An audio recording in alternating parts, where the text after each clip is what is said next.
öz səlamətçiliyinizə, ölənlərin ruhunun şad olmasına, veteranlarımızın, qazilərimizin şəfasına, Kərbəla şəhidləri, Azərbaycan şəhidlərinin pak, mütəhər ruhlarına salavatla yad edək. Allahümmə salli alə Muhammed və ali Muhammed və əccil rəcəh. Mən istəyirəm, bugün sizə bir hədis haqqında məlumat verəm. Hədis çox diqqət olunması, mühüm mesaj verilən bir hədisdir. İnşallah hədisi düzdür, çox geniş araşdırma eləməmişik. Bir balaca baxmışıq, maraqlanmışıq hədis haqqında. Ümid edirik ki, əzizlər də bu məsələdə diqqətli olarlar. Bəlkə də bir çoxlarımızın rastlaşdığı məsələlərdən biridir. Mişkatul Ənvar kitabındandır bu hədis. Səhv eləmirəmsə bu kitab satışda olmalıdır. Əzizlər istəsələr o kitabı tapa bilərlər, oxuya bilərlər. Elə oxuyurduq o kitabdan, bəzi hədisləri oxuyurduq, baxırdıq. Elə gördük ki, çox maraqlı, çox gözəl bir hədisdir. Bilmirəm, bu hədisi eşitmişsiniz yoxsa yox. Elə mən hədisi paylaşdım. Paylaşdım bir az öncə ki, əzizlərimiz də digər sosial şəbəkədən, portallardan izləyə bilsinlər inşallah. İmam Baqir əleyhissalam buyurur ki, şiyələr 3 dəstədirlər. İmam Baqir əleyhissalam buyurur ki, şiyələr 3 dəstədir. Bir dəstəsi bizimlə zinətlənir. Yəni bizim adımızla tanınır. Şiyəm deyib iftixar edir. Amma əməli yoxdur. Ad budur ki, şiyədir. Qohumlarımız, nəslimiz, yaxınlarımız şiyədir. Amma əməllərində Əhl-i-Beyt məktəbə nisbətdə heç bir şeyin şahidi olmur. Adam açıq-aşkar günah da edir. Aşkarda başqa işlər də görür. Amma ad budur ki, şiyədir, biz şiyəyik falan. Bu bir dəstə insanlardır. Bir dəstə insanlar bizim vasitəmizlə yemək axtarır. Bizi özlərinə çörək ağacı ediblər. Yəni adam Əhl-i-Beytin adından istifadə edir. Özü üçün çörək qazanır. Su qazanır. Yemək axtarır. Amma Əhl-i-Beytin marifi ilə, onun təbliğatı ilə, xüsusən öz həyatına sirayət etməklə, öz həyatında bunu tətbiq etməklə məşğul olmur. Və nəhayət gəldik 3-cü dəstə insanlardır ki, buyurur ki, bir dəstəsi də bizdəndir. Onlar asayiş, təhlükəsizlik zamanı və xətərli, qorxulu vaxtlarda bizimlədirlər. Bu artıq o şiyələrdir ki, onların əməlində Əhl-i-Beyt dostu olmasının aşkar şahid olarıq. Əslində geniş mövzudur.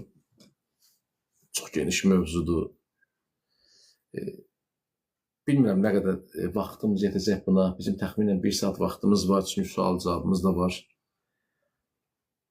İmam Baqir əleyhissalama nisbət verilir. Bu hədis Mişkatul Ənvar kitabındandır ki, əzizlərimiz də, tələbələr də, kitab oxuyanlar, mütaliə edənlər də o kitabları bizdən də ala bilərlər, digər mağazadan gedib ala bilərlər. Amma əslində ki, alıb oxusunlar və başa düşməyə çalışsınlar. Kitabda ümumiyyətlə Əhl-i-Beyt məktəbinlə bağlı, şiəliklə bağlı, daha doğrusu bu hədisdə əqidə bağlılığı məsələsinə çox dərin, deyərdim ki, psixoloji və hətta sosioloji bir baxış bucağı təqdim edir bu hədis. İmam Baqir əleyhissalam bu hədisdə ad və həqiqət arasında ki, fərqi 3 qrupa bölür. Bir var ad, bir var fərq, daha doğrusu həqiqət. Məsələn, imam deyir ki, bir dəstə bizdən zinətlənir, bizimlə daha doğrusu zinətlənir. Bu zinətlənən insan Ola bilər tələbə də ola bilsin. Vay o gündən ki, bir nəfər tələbədir, amma əməli yoxdur. Vay o gündən ki, alim ola, amma əməli olmuyor. Şiyəyəm deyib iftixar eləyə, əməl olmuyor. Bir dəstə bu dedi bu cürdür. Bir dəstəsi bizim vasitəmizlə yemək axtarır. Yəni, kitabı, bizi əlində vasitə qərar verir. Ola bilər ki, səsi ilə mətiyyəli eləsin, mərsiyəxan olsun, məddahlıq eləsin, rozə mərsiyə oxusun, getsin pul qazansın, özünə şərait də qursun. Amma o adam adı məddahdır, əməlində bunun bir şiyəlik yoxdur. Mümkündür bir nəfər də bax bu cür istifa və yaxud da xətibdir, minbər eləyir, söhbət eləyir, gözəl danışır. Amma əməlində bir şey yoxdur. Sadəcə olaraq qazanc üçün bu yoldadır. Necə ki, bəzi insanlar Qur'an-ı Kərimi qəbirstanlıq kitab ediblər. Məscidin qapısını tanımır. Bir şəri, fiqhi məsələni bilmir, sadə, elementarını, bir şəri qaydanı bilmir.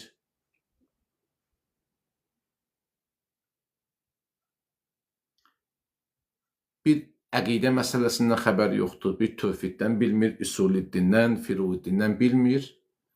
Amma gözəl hədislər danışa bilər, rəvayətlər deyər, nağıllar danışar, hekayələr danışar. Hətta bunu öz statuslarında paylaşar da. Amma buna çörək ağacı kimi baxar, dolanışıq kimi baxır. Ona görə imam deyir ki, bizi özlərinə çörək ağacı ediblər.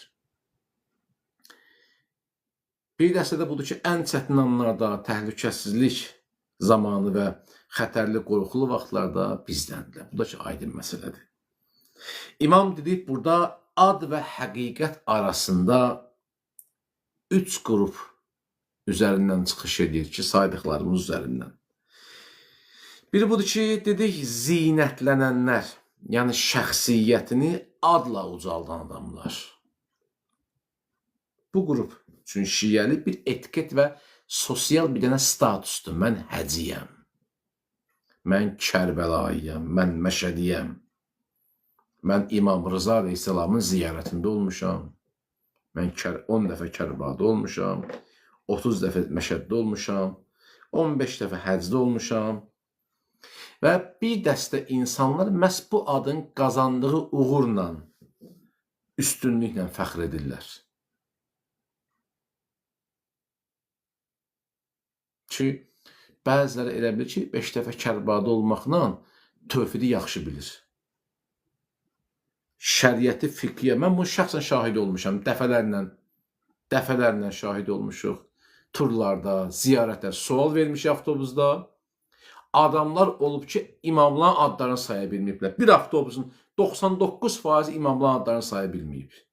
Amma soruşsan 60 dəfə Məşəddə olubdur. İmam ona görə deyir ki, mən vaqe eləsəm, bir dəstə bizim adımızdan zinətlənirlər, bizimlə zinətlənirlər. Şiyəyəm deyib fəxr edirlər, adımızdan tanınırlar, amma əməlləri yoxdur. Bu, onlar üçün bir etiket və sosial statusdur, əzizlər. Yalnız bunlara o adın qazandırdığı mənəvi üstünlüklə fəxr edirlər bu adamlar, bu dəstə insanlar. Problem budur ki, bu ad sadəcə və sadəcə bu bağlılıq bir zahiri bəzək xarakteri daşıyır. Əsas xüsusiyyəti iddia böyükdür, amma əməl yoxdur. İnsan özünü mənəvi baxımdan sığortalı hesab edir, şəxsi inkişafını və əxlaqi islahını dayandırır. Mən onlardanam deməklə kifayət. Bizim nəslimiz şiyədir. Bizim zatımız hamısı şiyədir. Sual versin. Bir fiqdən bilmir. Bir əqidə məsələsini bilmir. Adam hələ bilmir, Əhl-i Beyt sevər kimdir, şiyə kimdir. Adam imamın adını saya bilmir, təsəvvür edirsiniz.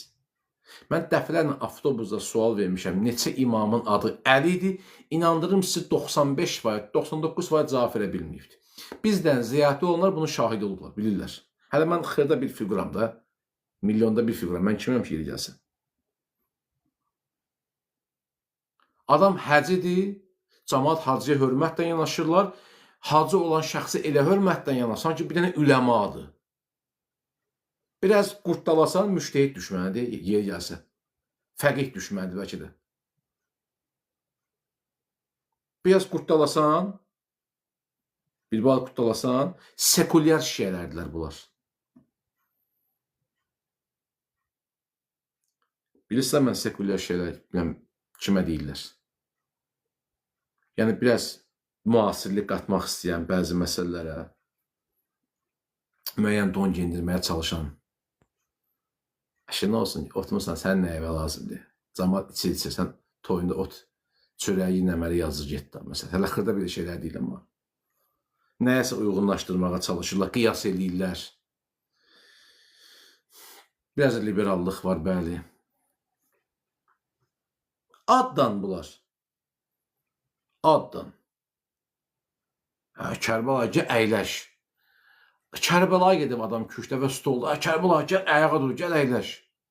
Sorsan ki, o Kərbəlaya desən ki, namazın 3-cü rükətində şəkk eləmişəm, 3-dəyəm, 4-dəyəm, düzü o nə sualdır? Elə şey nədir? Elə şey niyə oxuyursa? Elə şeylər, namazı qıl, çaş-baş qaldı, təzdən qıl, namazı qıl da. O, ən sonuncu variantı da bu. Çaş-baş qaldı, git namazı təzdən qıl. Bilməyəcək. Ona görə imam deyir ki, bu dəstə bizdən zinətlənir, amma əməl yoxdur. Amma əməl yoxdur.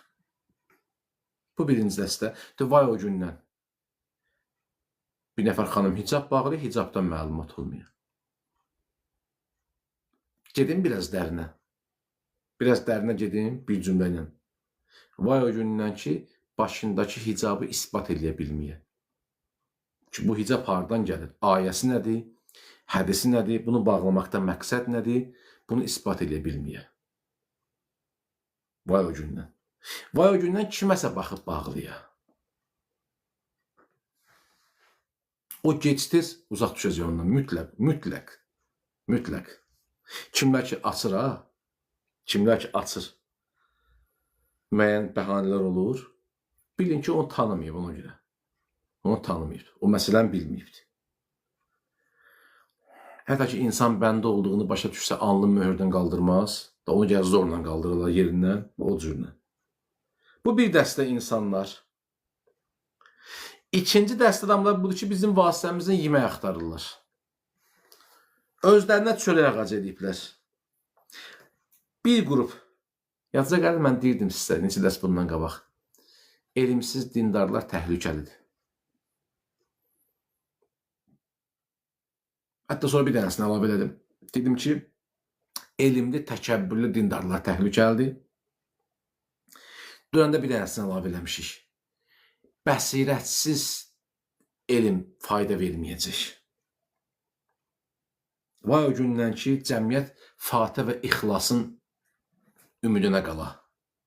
Faydasız Fatihə və İxlasın ümidinə qala. Vay o gündən. Elə bizim Fatihəmiz də ola biləcəklər. Vay o gündən. Quran-ı Kərim qəbirstanlıq kitabı olur. Onun ki, bəzi adamları qınamayın.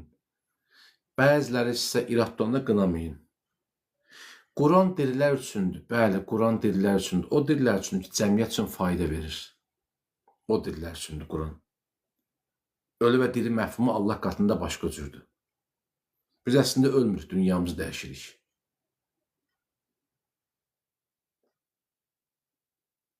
Çox çətin prosesdir. Cəmiyyət öz haqqını bilməyəndə onun haqqını əlinə alırlar. İnsan öz dəyərlərini qiymət qoymayanda dəyərlər dəyərsizləşəcəkdir.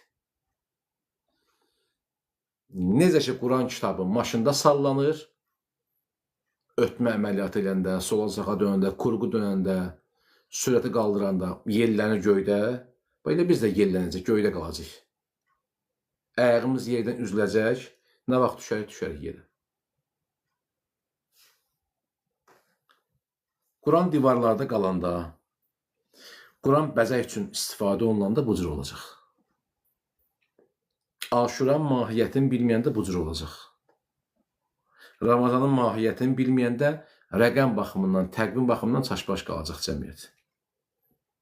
Biz bunu illərdir görürük, illərdir sizə şahid olursunuz.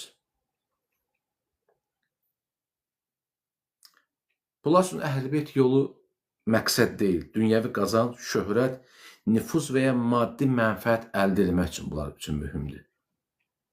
Filan molla çox yaxşı danışır, çox qəşəng söhbət edir. Gedək onu çağıraq, məsəl üçün.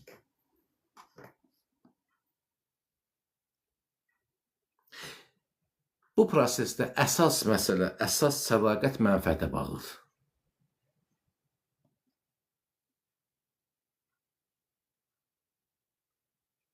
Yadda saxlayın. Elə eləməyək ki, müqəddəs dəyərlər metallaşsın. Yəni, bərkisin, dəmirə dönsün, daşa dönsün, sadəcə simvolik olaraq səslənilsin. Mən çox söz deyərdim, sadəcə olaraq istəmirəm, biraz kobud və ya ağır danışam. Hətta saxlayın, bu tip adamlar başqa yerdə böyük qazanc görən kimi mütləq o işdən uzaqlaşacaqlar.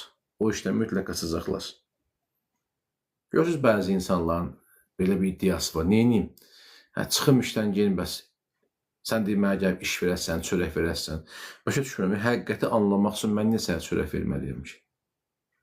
Bəzi adamlar üçün bu işi eləmədə, bu da işləmə, günah falan. Deyir, çıxım sən mənə çörək verəsən, sən mənə çörəyini təmin. Xeyr olar, mən niyə sənin çörəyini təmin eləməliyəm ki, sən özün işləməlisən da. Sən niyə axı ali mənəvi dəyəri gətirib maddiyyatdan uzlaşdırırsan ki? Bu problemdir. Elə bilirsiniz, asan prosesdir. Elə bilirsiniz, vəzifədə işləyən bəzi inanclı insanlar, müəyyən bir maddi vəzifədə olan insanlar, elə bilirsiniz, tərk edə işlərini. Adam dəlidir, 900 manat, 1000 manat, 1200 manat maaş alsın, bir hansı məkruhata və harama görə çıxsın, işdən gəlsin, araba bassın, alverləsin, göy-göyərti sat. Elə biz bunu eləyə bilərlər hər adam. Çətin məsələdir. Ona cəsarət lazımdır, ona həzm lazımdır. Ona görə bəzi adamlar maddi və başqa iqtisadi, psixoloji, siyasi, sosial mənfəətlər güdürlər. Onlar üçün önəmli deyil. Önəmli deyil bu məsələlər. Və nəticə etibarilə bu yanaşma müqəddəs dəyərlərin ucuzlaşmağına səbəb olacaq. Ucuzlaşmağına səbəb olacaqdır.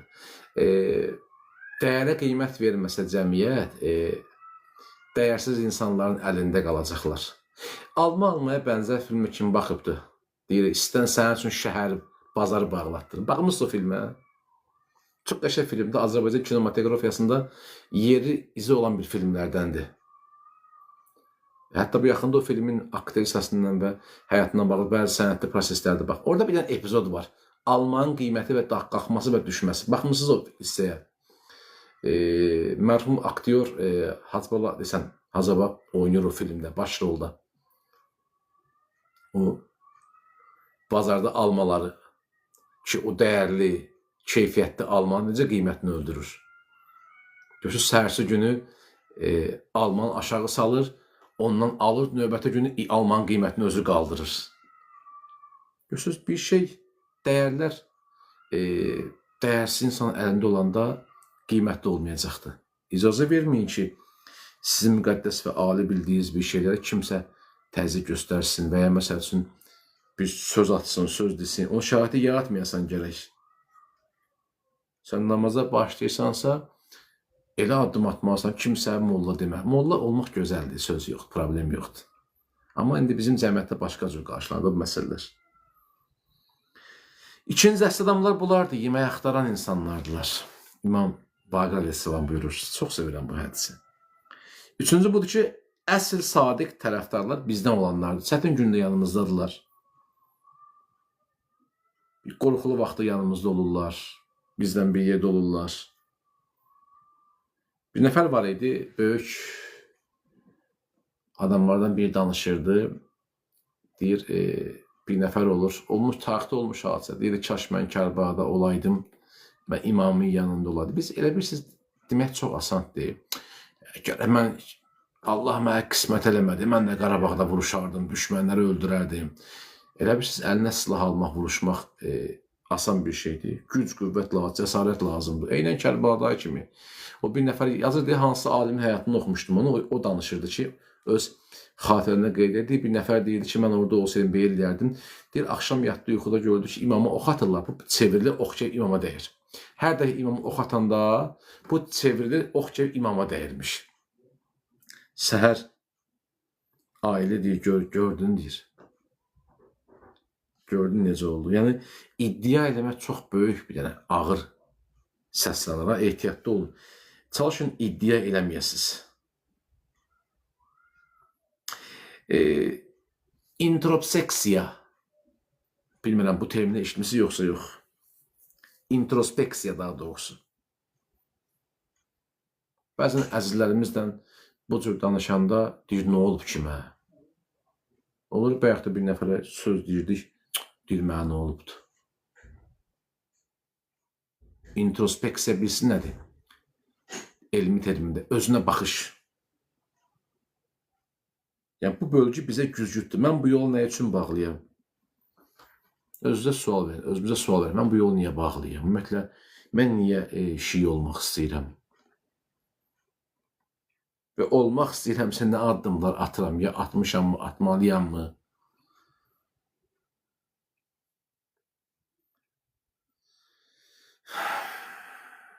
Yadda saxlayın, boş iddialar insanı həqiqi hədəfə çatdırmır. İndi söz deyəcəm, çoxları küsəcək bizdən. Duası qəbul olmayanlar, müşkülləri həll olmayanlar, çətinlikləri öz həllini tapmayanlar. Mən gördüyüm nəticə əsasən deyə bilərəm ki, boş iddia eləyən insanlardılar. Boş iddia eləyən insanlardılar. Bizim əməllərimizdə boşluq, ona görə biz hədəfə yetişə bilmirik. Adam özünə sual verəm, mən həqiqətənmi onlardanam, yoxsa onların kölgəsində dincəlirəm? Mən başqalarına kölgə ola bilirəm, yoxsa kimisə kölgəsində gizlənirəm? Mən də o ağac kimi ola bilirəm, yoxsa yox? Mən də o ağac qədər kölgə verə bilirəm, işıq saça bilirəm, yoxsa yox? Nur saça bilirəm, yoxsa yox? Bu çox mühüm sualdır. Yadda saxlayın, həqiqi tərəfdarlığın, həqiqi şiəliyin meyarı çətin anda bəlli olur. Bugün heç kim deyə bilməz, mən sünniyəm, mən şiəyəm, mən sələfiyəm. Fərqi yoxdur. Hansı məzhəbdə olursansa ol, xüsusən də Əhl-i-Beyt camiyyəsində olan insanlar, özünün həqiqi şiə adlandıran adamlar, baxsın, görsün ki, öz əqidəsinə, dininə, məktəbinə, öz məktəbinin ideologiyasına nə qədər bağlıdırlar, nə qədər çətin anda yaxın olurlar, bəlli olur bunların şiə olmağı. Rahatlıq vaxtı hamı yaxşı ola bilər.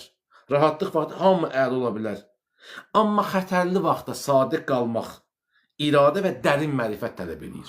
Yadda saxlayın. Xətərli vaxtda sadiq qalmaq, iradə və dərin mərifət tələb edir. Bu kəlam həm də bir dənə xəbərdarlıqdır. Yadda saxlayın, bir dənə xəbərdarlıqdır. Yadda saxlayaq. Xətərli vaxtlarda sadiq qalmaq, iradə və dərin mərifət tələb edir. Əssalamu aleykum və rəhmətullahi və bərəkatuhu. Peyğəmbər və ali Peyğəmbər salavatla yad edək. Allahümmə salli alə Muhammed və ali Muhammed və əccil və rəcəhəm.